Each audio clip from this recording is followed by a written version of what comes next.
represent new vocabulary words, and then have your classmates guess which word inspired the poem. So maybe it can be pretty difficult to teach vocabulary sometimes. I mean, raise your hand, or give a check mark if you've ever had difficulties with students about vocabulary. If vocabulary has ever been difficult. Okay, I'm seeing quite a few check marks. I'm not going to publish it, but it's enough to show that vocabulary is not the easiest subject for all students to grasp.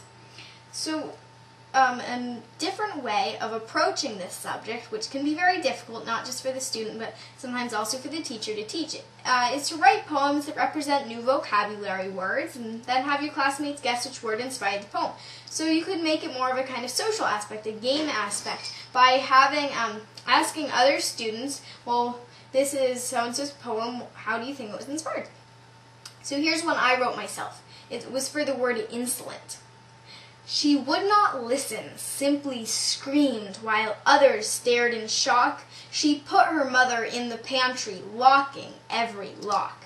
She did not do her sums at all. She made fun of her aunt. Whenever asked to do something, her favorite word was can't. She would have continued if she hadn't packed her trunk and set sail on a caravel, which promptly sunk. So people, after hearing this poem, they came up with a few different ideas. They first thought it was like impertinent, which is pretty close, and then they guessed insolent. But it's a fun one because not only again, it's across the curriculums, you get vocabulary in there.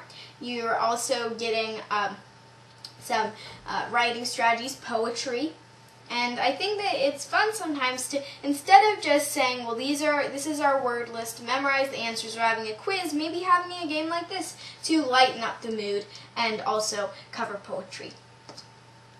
Writing to learn inspires me to write more on my own.